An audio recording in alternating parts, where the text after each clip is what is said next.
last night I was in bed and I found myself in meditation.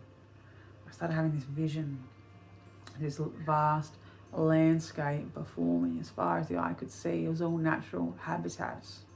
To the left there was all like these trees happening, and then over here further back there were some mountains, and there was just no evidence of any human life anywhere. It looked great.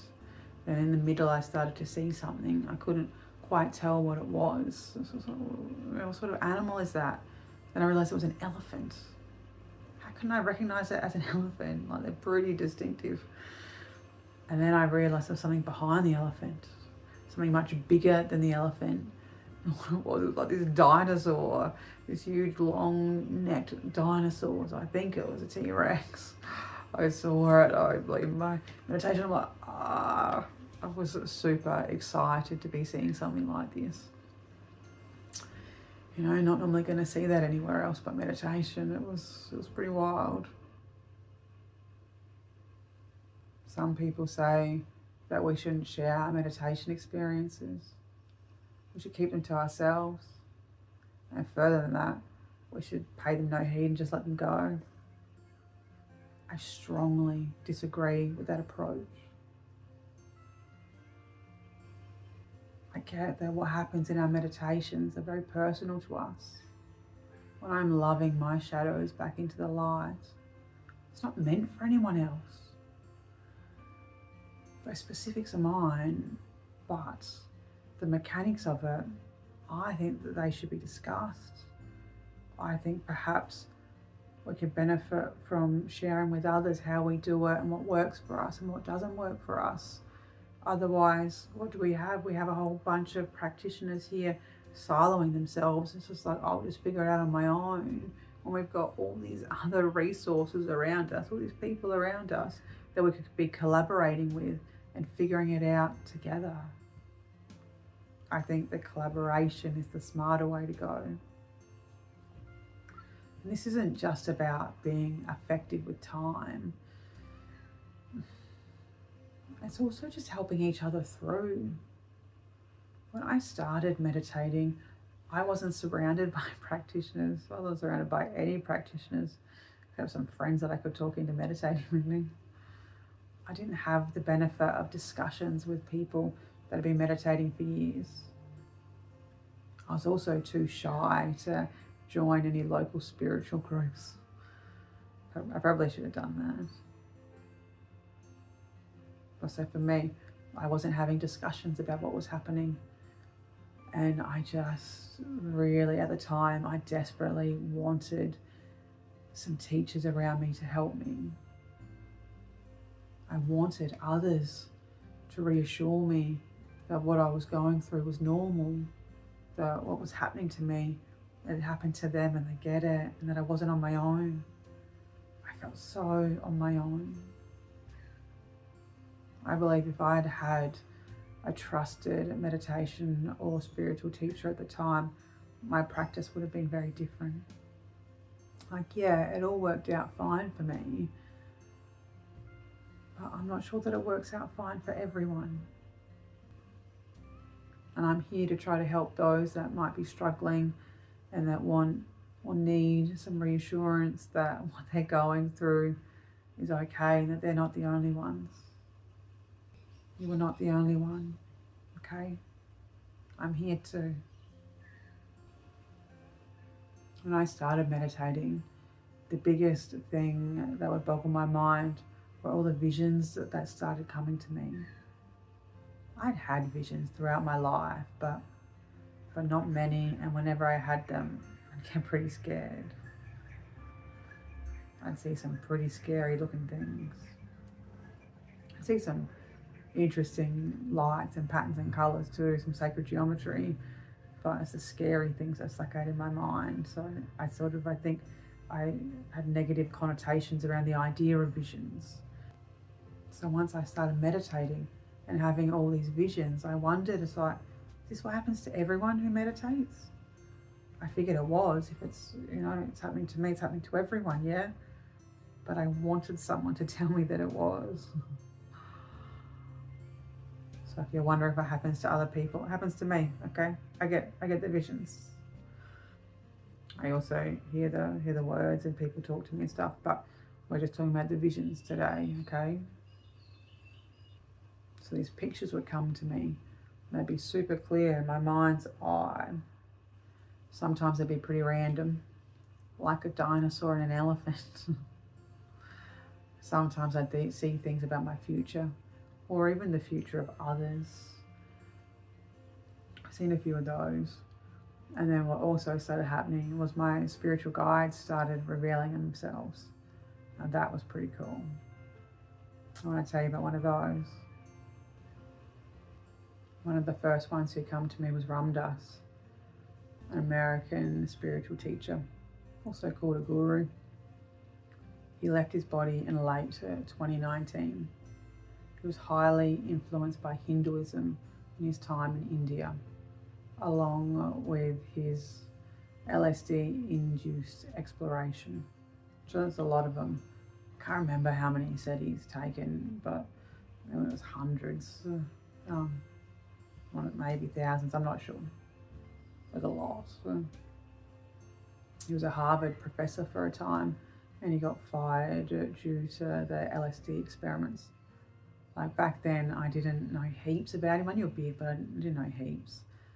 But I thought he was really cool, and I was very humbled by that connection, by his appearance. I was just like, wow, this guy is coming to talk to me.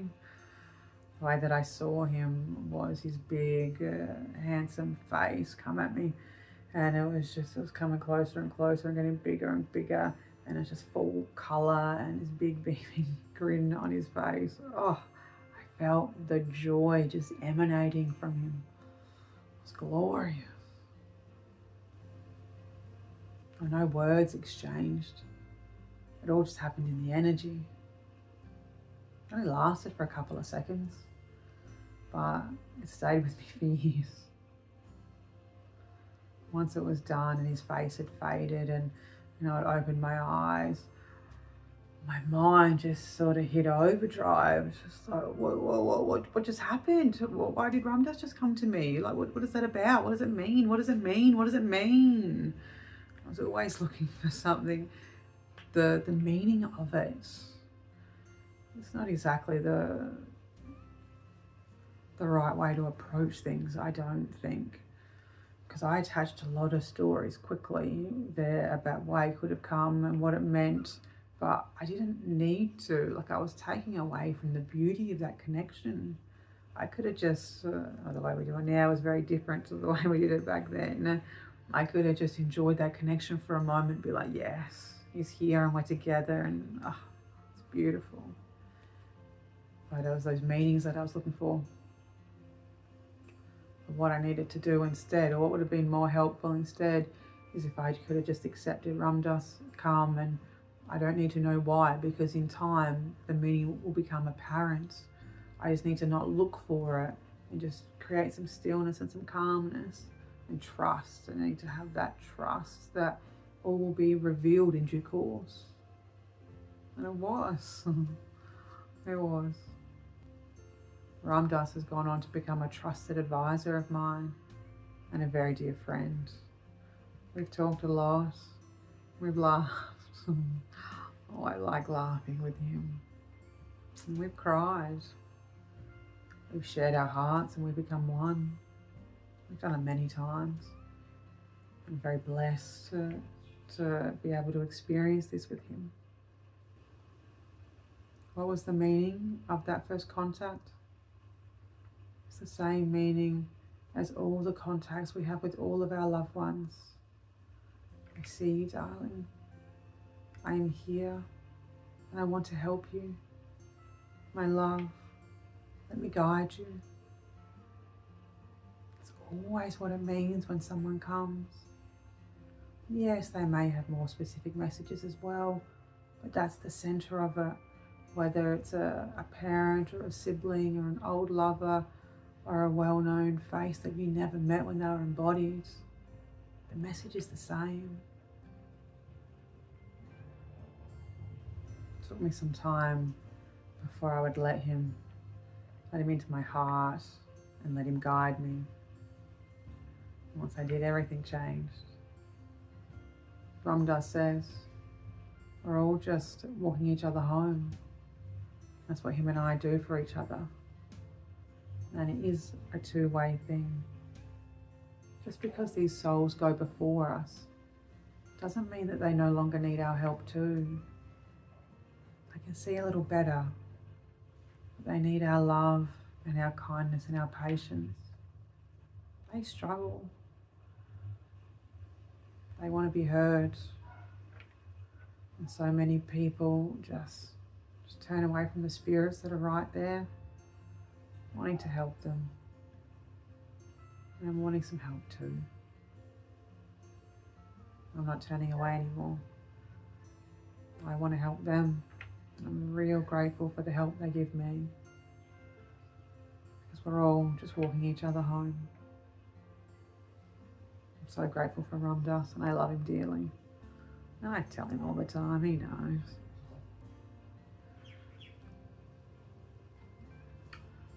So I thought I was going to be talking about dinosaurs. Clearly not. We can come back to them another time. Going forward, I'd really like to share more of my spiritual experiences with you.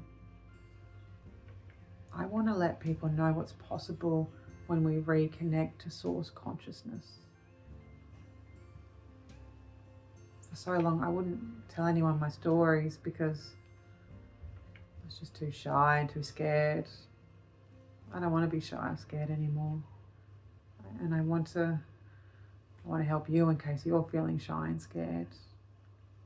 You don't have to be. You're not the only one.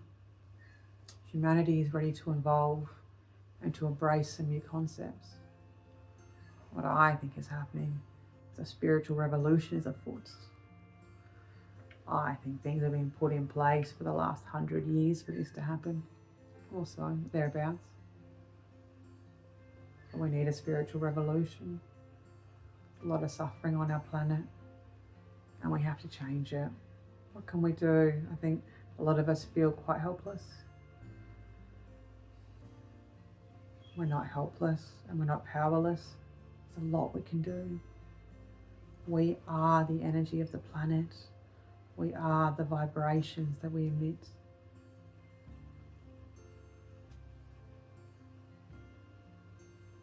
We need to learn to balance our energy. We balance our own energies. We balance the energy of the planet. That's what the planet needs, yeah? So if we want more peace externally, we need to bring more peace in internally. One way we do that is by sharing our truth fearlessly. We don't need to be like the others. But just think about it. I think like a lot of people think that statement. I don't need to be like the others. If we're all thinking it, then who are the others we're talking about? It's time for us to embrace our spirituality and stop turning away from it. It truly is our greatest gift. My friends, you are safe, you are loved, everything is okay. My love goes with you.